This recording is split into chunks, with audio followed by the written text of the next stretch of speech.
Government audit. Okay, government audit का specifically अपन last lecture में क्या देखा था कि गवर्नमेंट को पैसा पब्लिक से आता है, गवर्नमेंट खर्चा पब्लिक के ऊपर करती है और गवर्नमेंट बनाती भी पब्लिक है। नाउ जब गवर्नमेंट के पास पैसा आ जाता है, गवर्नमेंट इसका मिसयूज ना करे, इसके लिए कौन कंट्रोलिंग है? अपोजिशन पार्टी ना। अपोजिशन पार्टी को तो ये पूरा चेकिंग करने को टाइम नहीं है या पूरा पावर्स नहीं है, तो हु विल डू दैट? तो इस सब के लिए कॉन्स्टिट्यूशन ने, जी हाँ, कॉन्स्टिट्यूशन ने किसको अपॉइंट किया है? C&AG, controller auditor general. तो कंट्रोलर ऑडिटर जनरल गवर्नमेंट का ऑडिट करेगा, जी हाँ, गवर्नमेंट का ऑडिट करेगा, इसके लिए उसके पास पावर्स है ना। तो एडमिनिस्ट्रेशन के लिए कंसोलिडेटेड फंड ऑफ इंडिया, जो पूरे कंट्री के जो पैसे एक साथ आते हैं, जब सेंट्रल गवर्नमेंट के पैसे एक साथ आते हैं, उसको क्या बोलते हैं? Consolidated fund of India. समझ में आ रहा है? हाँ, तो कंसोलिडेटेड फंड ऑफ इंडिया में पैसे कहां से आया और कहां पे गया, इसको स्क्रूटनाइज करने के लिए पब्लिक अकाउंट कमिटी है। तो ये चेक करेगी कि इन्वेस्टिगेट, ये चेकिंग करे, इन्वेस्टिगेट नहीं कर रही है। कोई भी प्रॉब्लम है, ये है, उसके तह तक जाके क्यों हुआ, ये सब नहीं देखना, ऑडिट करना है, चेकिंग करना है, ठीक है। तो अभी इसके लिए किसको किसको अपॉइंट किया है? इंडियन कॉन्स्टिट्यूशन ने अपॉइंट किया है C&AG को। इसकी सैलरी, ड्यूटी सब कुछ C&AG के सुप्रीम कोर्ट के जैसा है, और इसको प्रेसिडेंट अपॉइंट करेगा। इसको निकालने का एक ही तरीका है, एक तो उसका मिसबिहेवियर या इनकैपेसिटी प्रूव होनी चाहिए, plus top of it 2/3 majority both the houses में, लोकसभा एंड राज्यसभा में पास होना चाहिए उसको निकालने के लिए। इनडायरेक्टली इसको निकालना बहुत मुश्किल है। कॉन्स्टिट्यूशन ने एंड प्रेसिडेंट डिस्कस करके C&AG के साथ उसके पावर्स डिसाइड हो जाएंगे। इनका एक सेपरेट एक्ट है, control auditor general duty power conditions of service act 1971। इसके तहत इसको सुप्रीम कोर्ट की जैसा सैलरी रहेगी। आर्टिकल 149 बोलता है इसकी ड्यूटीज एंड पावर्स के बारे में। आर्टिकल 150 बात करता है कि उन्होंने अकाउंट्स कैसे मेंटेन करने चाहिए, और आर्टिकल 151 बात करता है कि उन्होंने रिपोर्ट किसको करना और कैसे करना। Now controller auditor general actually treasury account keep करता है, मतलब रखता है। C&AG उसको कंपाइल करके सबमिट करता है। इंडिया लेवल की बात करेंगे तो प्रेसिडेंट को, स्टेट लेवल की बात करेंगे गवर्नर को, अगर अपन यूनियन टेरिटरीज की बात करेंगे तो एडमिनिस्ट्रेटर को प्रेजेंट करेंगे। ड्यू डेट जो भी दी जाएगी गवर्नमेंट की तरफ से उसके पहले। General provisions relating to an audit. तो ऑडिट करते समय अपने को क्या देखना है कि एक्सपेंडिचर जो हुआ है वो बराबर है क्या, प्रोविजन के अंडर है क्या, जिसने दिया वो प्रॉपर अथॉरिटी है क्या, वो होना चाहिए था एक्सपेंडिचर में। All transactions of contingency funds and public account सभी के सभी टेस्ट होंगे। और अगर कोई बिजनेस एंटिटी है जिसमें गवर्नमेंट के पैसे लगे वाले हैं, उनका ट्रेडिंग, मैन्युफैक्चरिंग, पेंडल अकाउंट और उनकी सब्सिडरी अकाउंट्स भी टेस्टिंग होंगी। बेसिकली गवर्नमेंट के पैसे जैसे जहां पे लगे उस बिजनेस के, all transaction of contingency funds and पूरे गवर्नमेंट के खर्चे, ये सबका ऑडिट होगा। Audit of receipt and expenditure, और किसका ऑडिट होगा? तो ये अपन बेसिकली ड्यूटीज देख रहे हैं अभी। तो कंसोलिडेटेड फंड ऑफ इंडिया से अगर किसको सब्सटेंशियली फाइनेंस किया है तो उसका ऑडिट C&AG करेगा ना। Who is the substantially financed company? Substantially finance company मतलब जिसको ग्रांट गवर्नमेंट की तरफ से 25 लाख के ऊपर या लोन मिला है 25 लाख के ऊपर, एंड उसके 75% के खर्चे गवर्नमेंट उठा रही है, तो फिर उसको ऑडिट करना अलाउड है। ऑडिट ऑफ गवर्नमेंट ग्रांट्स और लोन्स। गवर्नमेंट ग्रांट और लोन्स के केस में तुमको क्या चेक करना है कि प्रॉपर अथॉरिटी ने दिया है क्या, जो कंडीशंस बोले थे वो कंडीशंस को फुलफिलमेंट होने के बाद ही गवर्नमेंट ग्रांट या लोन मिला है क्या। C&AG को उसके बुक्स ऑफ अकाउंट चेक करने का राइट है, सिर्फ पहले इंटीमेशन देना पड़ेगा कि हम चेक करने को आ रहे, बुक्स ऑफ अकाउंट रेडी रखो। Audit of receipts of union और स्टेट। यूनियन एंड स्टेट के जो भी रिसिप्ट्स है वो प्रॉपर रूल्स एंड प्रोसीजर के हिसाब से है, एग्जामिन करो उसको, जिस तरीके से लगता है उस तरीके से वो चेक करेगा।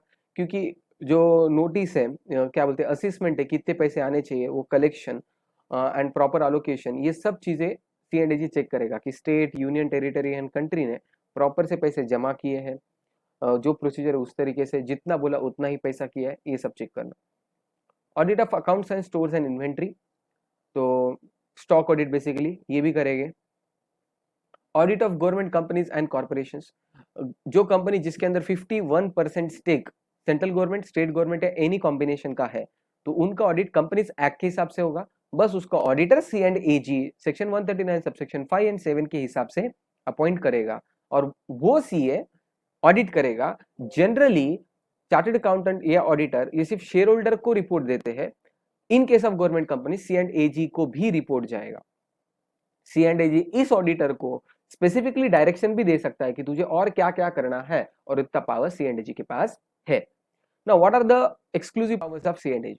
C&AG कौन से भी ऑफिस में जाके बुक्स ऑफ अकाउंट इंस्पेक्ट कर सकता है, किसी को भी अपना काम अलोकेट कर सकता है, उसको ऑडिट के रिलेटेड जो क्वेश्चन ऑब्जर्वेशन रेज करने हैं वो रेज कर सकता है, जो चाहिए वो इंफॉर्मेशन मंगा के ले सकता है, जहां चाहिए वहां।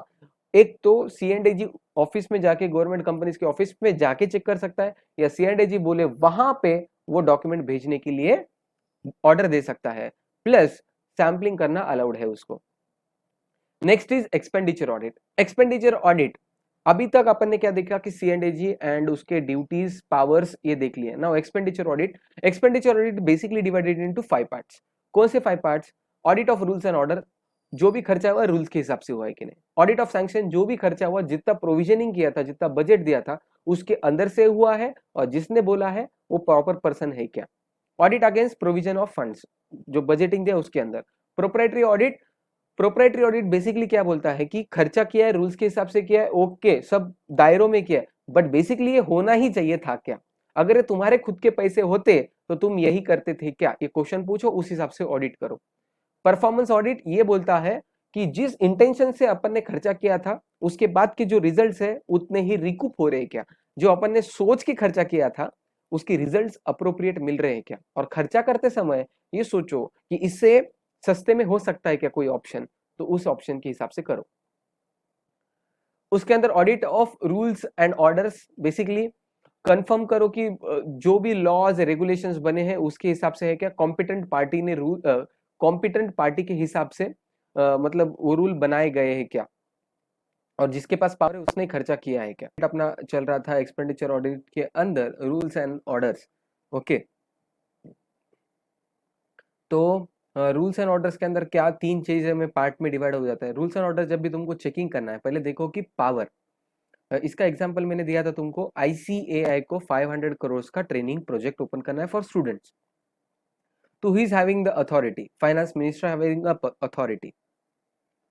तो पावर जिसके पास है वही उसने ही दिया, क्या फाइनेंस मिनिस्ट्री ने दिया, एजुकेशन मिनिस्ट्री ने दिया, वो चेकिंग करो। फिर ICAI ने प्रॉपर प्रेजेंटेशन दिया क्या, और जो प्रोसीजर है वो प्रोसीजर फॉलो किया क्या, पहले कंस्ट्रक्ट करो, कंप्लीट करो प्रोजेक्ट, फिर फाइल पुटअप करो, फिर उसके बाद से ले लो, तो जो भी है, एंड कंडीशंस जो भी बोली थी कि इसमें से कितने स्टूडेंट को मिलना चाहिए, कितने साल तक मिलना चाहिए। तो बेसिकली पावर चेक करना है, प्रेजेंटेशन चेक करना है, प्रोसीजर चेक करना है, कंडीशंस चेक करना है। ये देते समय और एक ध्यान रखना है कि एग्जीक्यूटिव गवर्नमेंट हमेशा रूल्स फ्रेम करता है, सबऑर्डिनेट अथॉरिटी उसको ऑब्जर्व करती है एंड ऑडिटर उसको चेक करता है ना। तो ऑडिटर का जॉब क्या है कि कोई भी expenditure is not inconsistent, rule के साथ इनकंसिस्टेंट नहीं है ऐसा चेक करो। कोई भी लॉज रेगुलेशन ने जो भी बना है उनकी जैसा ही होना चाहिए, किसी अथॉरिटी के अगेंस्ट कॉन्फ्लिक्टिंग नहीं होना चाहिए। ठीक है, अगर इन केस जिसके पास अप्रूव करने की अथॉरिटी उसने नहीं किया, किसी और ने किया, तो better it should be a rule maker, मतलब उससे भी बड़ी पोस्ट का होना चाहिए। ठीक है, अप्रूवल अथॉरिटी से नहीं किया अप्रूव और फिर भी खर्चा किया तो वो रूल मेकर होना चाहिए।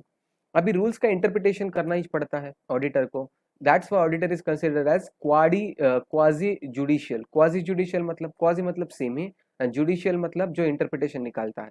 तो ऑडिटर को रूल्स के इंटरप्रिटेशन करने पड़ेंगे, बट ये चीज हमेशा ध्यान रखे कि C&AG फाइनल अथॉरिटी नहीं है, final power of interpretation is always with the court, supreme court, high court जो भी है वो अल्टीमेटली इंटरप्रिटेशन निकालेंगे, फाइनल वाला ऑडिटर को करना पड़ेगा। नेक्स्ट, एक्सपेंडिचर ऑडिट के अपन 5 पार्ट देखे थे। पहला था रूल्स एंड रेगुलेशन जो अभी जस्ट खत्म किए, फिर रहते audit of sanctions. Audit of sanction, sanction मतलब परमिशन। तो परमिशन के अंदर 2 चीजें ध्यान रखनी है कि अपन ने परमिशन किससे ली और वो जिससे परमिशन ली वो कॉम्पिटेंट अथॉरिटी है क्या, तो that is audit of sanction. फिर third part is audit of provision. जितना पार्ट मैंने खर्चे के लिए निकाल के रखा था बजट के अंदर, एवरी ईयर कंट्री का बजट निकलता है, स्टेट का बजट निकलता है, बजट के अंदर बोला जाता है इतना एजुकेशन के लिए, इतना आर्मी के लिए, इतना फैसिलिटीज के लिए, तो जितना बजट निकाला है उस बजट में से ही खर्चा हो रहा है वो देखो। Fourth part is proprietary audit. Proprietary audit मतलब अगर एक आधे खर्चा हो रहा है, वो पूरे रूल्स के हिसाब से है, सब कुछ है, फिर भी वो वेस्टफुल है, अननेसेसरी है, वो चेक करना पड़ेगा। अगर ये तुम्हारे पैसे होते तो whether you have would have spent in a same way. इसका एग्जांपल अपन ने फ्लाईओवर का देखा था कि 20 लाख पॉपुलेशन रहा तो एक फ्लाईओवर बांधना अलाउड है, बट वहां पे पर्टिकुलर डेस्टिनेशन पहुंचने के लिए 4 रोड है, फ्लाईओवर की जरूरत ही नहीं है।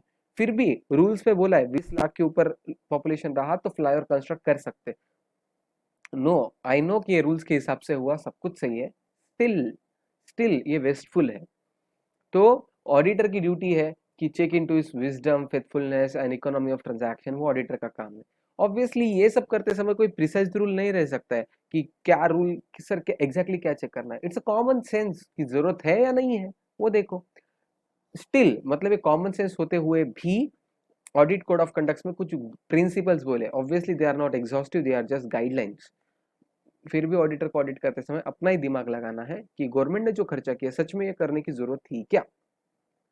Okay, and prima facie it should not be more than occasion demand, मतलब जितना चाहिए उतना ही, उससे एक्स्ट्रा नहीं खर्चा होना चाहिए।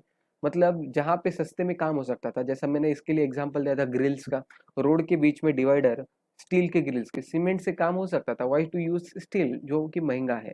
अगर तुम्हारे खुद के पैसे रहते तो तुम यही खर्चा करते थे क्या, ये देखो। दूसरी चीज ये पूछना है कि खुद के बेनिफिट के लिए नहीं करके लेना। पीडब्ल्यूडी डिपार्टमेंट का हेड उसके घर के सामने रोड बना के ले लिया, गलत है। गवर्नमेंट के पावर है तुम्हारे पास, इसका मतलब ये नहीं कि तुम खुद के लिए कुछ भी बेनिफिट्स करा के लेंगे। ओके, एखादे सोसाइटी की पार्ट ऑफ कम्युनिटी के लिए अगर खर्चा हुआ, एक तो होना ही नहीं हुआ, तो फिर ये चीजें चेक करो। जैसे मैंने इसका एग्जांपल दिया था आदिवासी, अगर कोई आदिवासी का इंसान सपोज मिनिस्टर बना, एजुकेशन मिनिस्टर, तो उसने क्या किया, पूरे फंड आदिवासी के लिए यूज कर लिए, ऐसा नहीं होना चाहिए। तो अकाउंट अगर अमाउंट इनसिग्निफिकेंट है, ओके, छोटी मोटी अमाउंट है, इतना तो समझ में आ सकता है। अगर उसने जो खर्चा किया वो कोर्ट ऑफ लॉ के अंदर प्रूफ किया जा सकता है कि उसने जो भी किया वो सही है, तो भी ठीक है। अगर कोई पॉलिसी या कस्टम है उसके हिसाब से खर्चा किया गया तो भी ठीक है।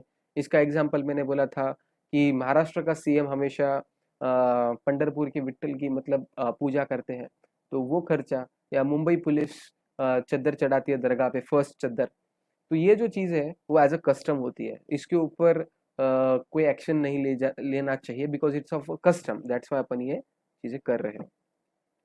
तो ये पांचों चीजों के साथ मतलब ये इसके साथ अपना खत्म होता है audit of expenditure. Now audit of receipt. Audit of receipts के अंदर क्या चेक करना है कि इनकम जो है, गवर्नमेंट की जो इनकम है वो प्रॉपरली असेस मतलब कैलकुलेट, रियलाइज मतलब जो अपन ने सोची वो मिली क्या, और क्रेडिटेड अकाउंट्स मतलब प्रॉपरली अकाउंटिंग हुई क्या। तो जितना आना चाहिए उतना आया क्या और अकाउंटिंग हुई क्या, ये चीजें अपने को चेक करनी है, और जो प्रोसीजर बोला है उसी हिसाब से हो जाना चाहिए। और ये ऑडिटर को चेक करना है कि इसमें कोई इरेगुलरिटी नहीं है, इंटरनल कंट्रोल्स है, इंटरनल कंट्रोल है, और कुछ गलत हुआ तो internal control are capable of preventing, detecting and correcting it.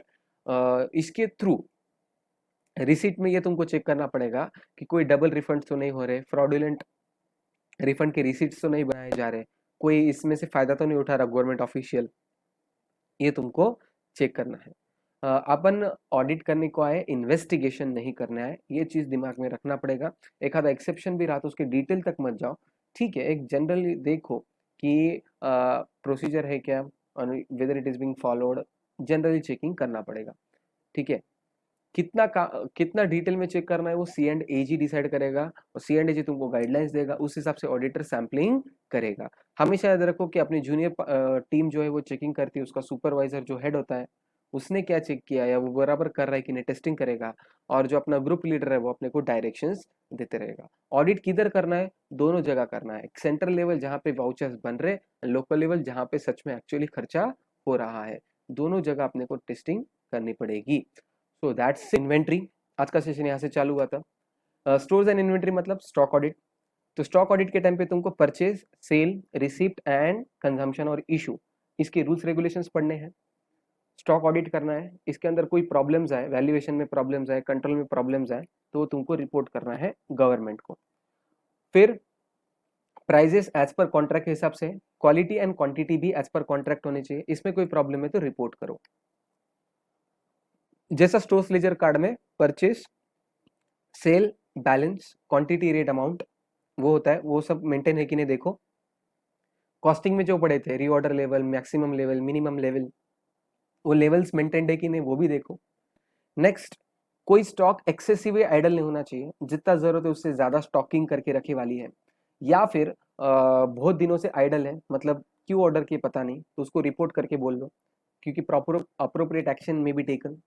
Periodical verification होनी चाहिए, मंथली, क्वार्टरली, नहीं तो एनुअली स्टॉक चेक होना चाहिए।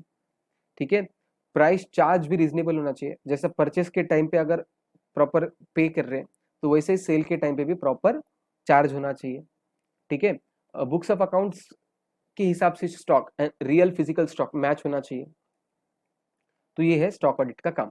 Next, audit of commercial accounts.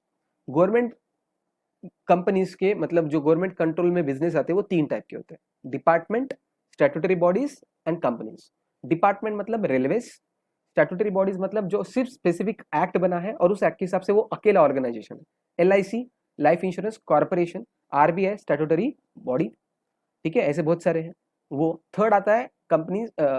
Companies मतलब कंपनीज एक्ट के हिसाब से वो रजिस्टर हुए हैं, कंपनीज एक्ट ही एप्लीकेबल है, बट 51% जो शेयर्स है वो गवर्नमेंट के हैं। ठीक है, तो डिपार्टमेंट को बाकी जैसा गवर्नमेंट ऑडिट होता है वैसा ही सेम। स्टैट्यूटरी बॉडीज का उनका लॉ जो बोलता है उसके हिसाब से ऑडिट करना पड़ेगा। अगर C&AG उसके ऑडिट कंपाइल कर रहा है तो ऑडिट कोई और करेगा। ठीक है, ऑडिट उनके अंडर ही होगा पर कोई प्रोफेशनल ऑडिटर करेगा। Thank you, like chartered accountants will do the audit, और उनको भी रूल्स गवर्नमेंट ऑडिट के मुटाटिस मुटंडिस एप्लीकेबल हो जाएंगे। गवर्नमेंट कंपनीज के केस में कंपनीज एक्ट एप्लीकेबल है, जहां पे ऑडिटर C&AG अपॉइंट करेगा, वो उसको सप्लीमेंट्री ऑडिट करने के लिए बोल सकता है, उसको डायरेक्शंस भी देख सकता है, और ऑडिटर ने अच्छा काम किया है कि नहीं वो देखने के लिए ऑडिट बोर्ड भी अपॉइंट कर सकते हैं।